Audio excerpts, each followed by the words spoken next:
So this is a meta study and looks at what I mentioned in the last podcast in terms of how climate adaptation can then affect public health.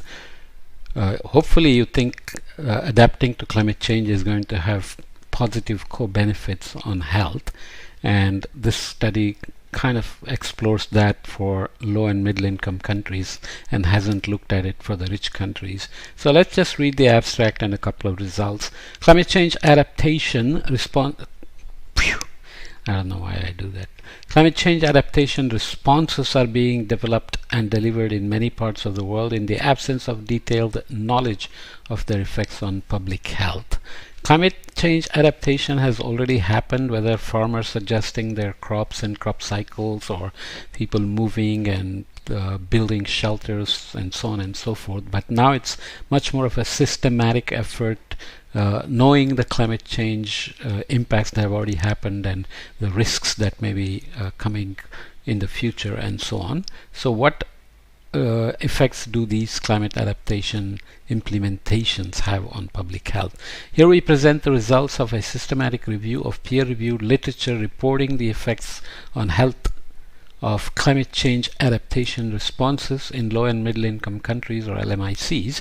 The review used the Global Adaptation Mapping Initiative database comprising 1,682 publications related to climate change adaptation responses that was constructed through systematic literature searches in Scopus, Web of Science, and Google Scholar for over 2013 to 2020. For this study, further screening was performed to identify studies from LMICs reporting the effects on human health of climate change adaptation responses. Studies were categorized by study design, and data were extracted on geographic region, population under investigation, type of adaptation response, and reported health effects. The review identified 99 studies with 1,117 reported outcomes, reporting evidence from 66 LMICs. Only 2 studies were ex-ante formal evaluations of climate change adaptation responses. Papers reported adaptation responses related to flooding, rainfall, drought, extreme heat, predominantly through behavioral change and infrastructural and technological improvements. Reported either direct or intermediate health outcomes included reductions in infectious disease incidence, improved access to water and sanitation, and improved food security. All-cause mortality was rarely reported in these studies, and no papers were identified reporting on maternal and child health. Reported maladaptations were predominantly related to widening of inequalities and unforeseen co-harms. Reporting and publication bias seems likely, with only 3.5% of all the 1,117 health outcomes reported to be negative. Our review identified some evidence that climate change adaptation responses may have benefits for human health, but the overall paucity of evidence is concerning and represents a major missed opportunity for learning. There is an urgent need for greater focus on the funding, design, evaluation, and standardized reporting of the effects on health of climate change adaptation responses to enable evidence-based policy action. So previously we talked about the nexus approach, and here it's obvious that adaptation responses have not necessarily considered co-benefits on health or tracked the impacts on health, positive or negative. So they are kind of interpreted here.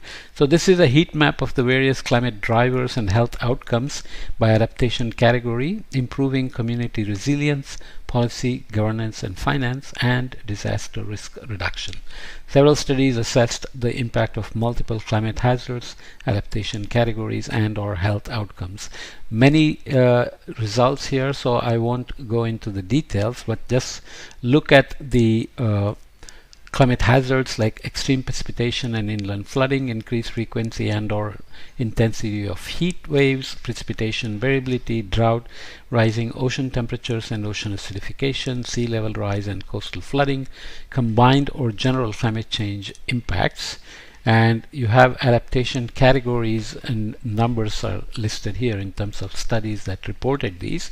You had things like improved community resilience, policy, governance and finance, disaster risk reduction for extreme precipitation and inland flooding. And if you jump to another one like drought, you had improved community resilience, policy, governance and finance, and disaster risk reduction. So they are the same here.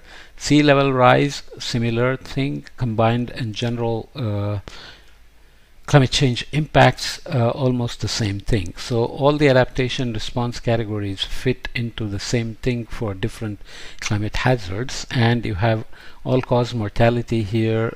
This is infectious diseases, non-communicable diseases. This is mental health, maternal and child health here. Food security, this is water and sanitation, this is hygiene, health system, this is water, sanitation and hygiene, this is health systems, and this is other. Okay, so fairly comprehensive meta-analysis, and they do a network analysis showing a Sankey diagram of climate hazards, adaptation responses and climate outcomes. Diagram represents all individual study outcomes and data points of 1117 that we mentioned that were reported in the studies, which are included in this. So this is CSA's climate smart agriculture here. So here are the climate hazards again, ranging from extreme precipitation and flooding to ocean acidification, and they are going through adaptation response of behavior change, new technologies, green infrastructure and climate smart agriculture, capacity building, physical infrastructure, microfinancing, information and awareness, early warning systems and policy options. Impacting onto food security, other health outcomes, mental health.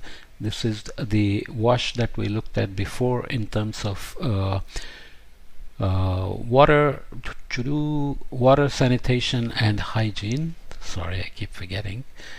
Old age.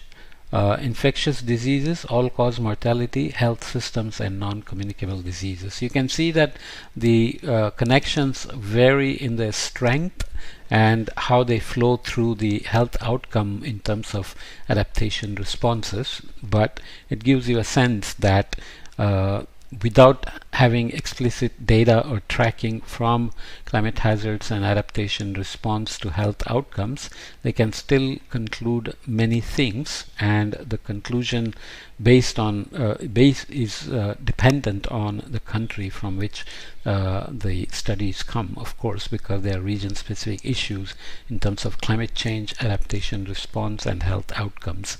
So you have global south mostly here, with very few no papers from many countries in Central and South America, Africa and Eurasia and Southeast Asia, but surprisingly India has a lot of studies, and here this must be Somalia and then Ethiopia and maybe Kenya here. So various numbers of studies even in Southeast Asia and so on. So Indian subcontinent, Pakistan, India and Nepal have a fair number of studies, which I don't know whether it should be surprising or not.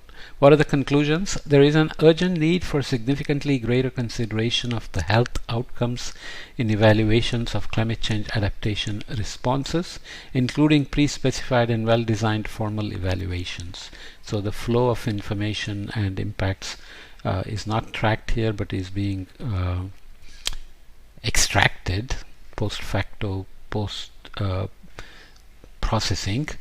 Pivotal for swift improvement on the evidence base will be specification of standardized approaches and reporting requirements of evaluations of effects on health of adaptation responses. Furthermore, further understanding of the effect of adaptation responses on all-cause mortality and cause-specific health outcomes, especially related to vulnerable groups including women, trans and non-binary people and children, will be crucial for evidence-based policy making. So this is important mostly because even though the results are not so clear, there is very, it's almost like a tunnel vision on mitigation, carbon emissions, carbon reduction and global warming targets. And adaptation is basically about responding to climate change impacts that are already here, managing the unavoidable, whereas mitigation is attempts to avoid the unmanageable. So health is often treated as an afterfact or a co-benefit or an externality, whereas adaptation in the health sector need to be synergized with adaptation plan, and adaptation impacts on health have to be tracked so that the feedback that we talked about in the previous podcast on making both National Adaptation Plan flexible and Health National Adaptation Plan flexible, so that you're tracking the impacts of one on another and then identifying the gaps and adjusting both the plans and synergizing basically the whole adaptation with economic development as well. Okay, so I will leave this here.